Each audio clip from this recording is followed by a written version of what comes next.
Maximizers, and welcome to Build a Business with Chris, the place for you to learn how to build a profitable business that you love.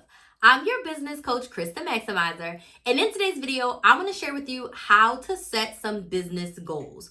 I'm going to share with you my top tips after being in business for over 4 years on how to set some business goals and actually take action on them.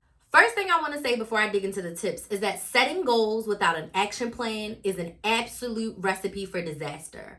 So when you are deciding to set goals, you have to remember you need a plan of action to execute. So my first tip for you is to decide what you want. What is the goal that you want to accomplish? What is the thing that you desire? What is the thing that's most important to you? Now, when I set my business goals, I usually set yearly goals, and I usually set around 3-ish business goals for the year. And your year can start at any time. It does not have to be a calendar year, January to December. If you start your business in October, you can set a goal from October to October. If you start your business in December, you can set goals from December to December. It does not matter the time frame, which I'm going to talk about in number 2. It literally matters, what is it that you want? What is the most important thing that you want to accomplish, or the most important things that you want to accomplish? And then number 2 is, in what amount of time? What time frame do you want to give yourself? Is this a monthly goal or is this a yearly goal? So for example, one of my goals was to make $100,000 in 12 months. From January to December, I wanted to gross $100,000. And I decided on that because of the amount of money that it would give me per month to pay myself and run my business. So if I was able to make $100,000 for the year, that's around $8,500 for the month. That gives me enough money for taxes to run my business and pay myself a very healthy salary to make sure all of my needs are taken care of. So that is why I chose that amount of money, and I chose it in 1 year's time frame because I wanted to have $100,000 year. So you've got to sit down and decide what's important to you and in what time frame do you want to have it. Third tip for you is to create an action plan. Create an action plan. When I sat down and I decided that I wanted to make $100,000 in a year, I sat down and I said, all right, let's reverse engineer this. My goal is $100,000. How can I get there? How many of my programs do I need to sell? When do I need to have launches? Do I need to increase my prices? Do I need to change up the things that I'm offering? What is my plan to $100,000? I sit down with a pen, a paper, a calculator. My coach calls it yearly sales planning. And I sat down and I decided if I wanted to make $100,000, I needed to have 100 clients in the Side Hustle Society. I needed to have 350 clients in the Money Saving Academy. What did those numbers equate to as far as revenue versus how many clients I needed to sign? You need to have an action plan of like, all right, if I want 100,000, this is what I need to do. If I want to start my business and make my first $1,000 in 90 days, this is what I need to do. These are the steps. If you do not know these action steps, you need to get yourself on YouTube, get yourself on Google, sign up with a business coach so that they can help you put the plan together to help you get to what you want. But you need an action plan. Like I said in the beginning, if you don't have an action plan with your goals, you are going to fail, because it's like, you know, you want to get to California and you currently live in New York. But what is your plan to get there? Are you walking? Are you riding a bike? Are you taking a train? Are you driving a car? Are you taking a plane? Are you taking a bus? Are you taking a boat? Now, some of them are very unrealistic to go from New York to California, but I want you to see the magnitude of it. It's the same thing. How do you get from point A to point B? You need a roadmap. You need directions. So what are your directions that you've decided for yourself to go from where you are right now to the goal that you want to get to? Which brings me to my next point, which is number 4. You need metrics. How will you be measuring your success? How will you be measuring your progress? And it's progress over perfection every single time. But how do I measure my progress for my $100,000 year? I do an income report every single month. So I have a Google Sheet tracker. It has all my months laid down, and it has all of my income sources. So it has my gig work, it has Stripe, it has PayPal, it has any direct deposits that get direct deposited, checks, etc., etc. All the ways that I make money. And then every month I go in and I check to see, all right, I made the $8,500 this month, or I made more, or I made less. And I can see my total of like, all right, let's just say I'm at 60,000 and it's August. All right, I have 40,000 more to go. And I have September, October, November. I have 4 months to go and I have 40,000 more to reach my 100K.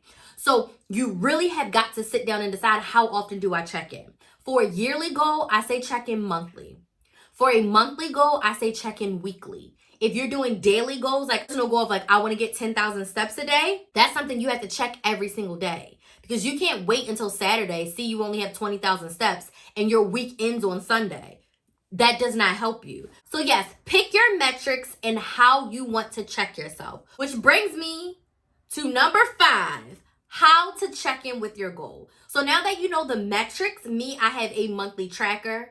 You may have a weekly tracker, etc., how you're going to be checking your metrics. Now you've got to decide how you're going to check your progress. So for me, I sit down with my Google Sheets tracker and I check every single month how much money I made. And I check in every single month. And then if I was doing a monthly goal, let's just say my goal for the month is to make $10,000. I'm checking in every single week to see if I hit that $2,500 a week to get me to the $10,000 for the month that I want to make. So once you know how you're tracking yourself, you can sit down and decide when you're going to check in.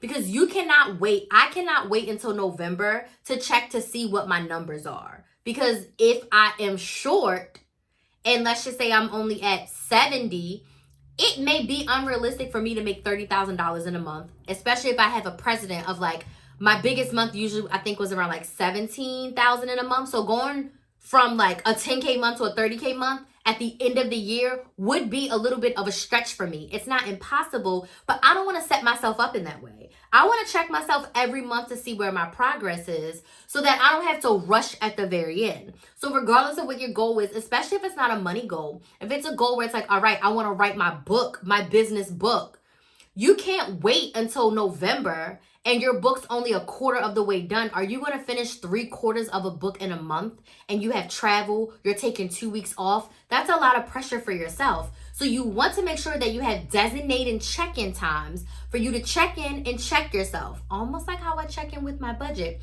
to see if you're over, if you're behind. And at that point, you can pivot because you have a plan. If you see that you're going to need more time, give yourself more time. If you see that you're going to finish early, and then maybe you start on another goal. But you really have to check in more times than not to see if you are on progress to hit that goal during the amount of time that you set. My last tip for you, one that a lot of people don't do, you need to celebrate.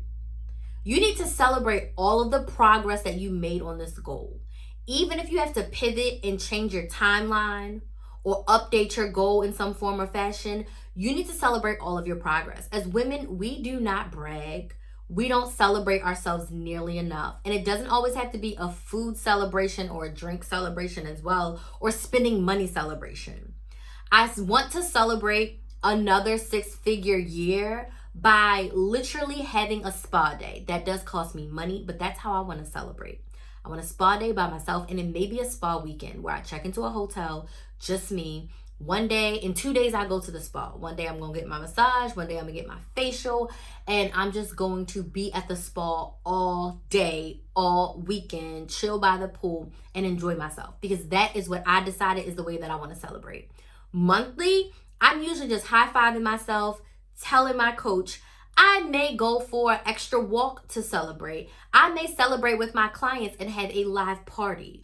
But you need to come up with a way to celebrate the progress that you are making in your business, because you deserve to be celebrated. And also when we celebrate and we get excited, like, oh my gosh, I did it, it motivates you to keep going. So these are just some of my tips for helping you to set business goals. I would love to know down in the comments, what business goal are you currently working on? What business goal are you currently making progress on, and how is it going? I'd love to know. If you enjoy these tips and you want to get more, make sure you subscribe and join the Build a Business with Chris family. And if you want more help, if you want to potentially work together, make sure you hop on my email list and get my free training. I want to thank you all so much for watching, and I'll see you in the next video.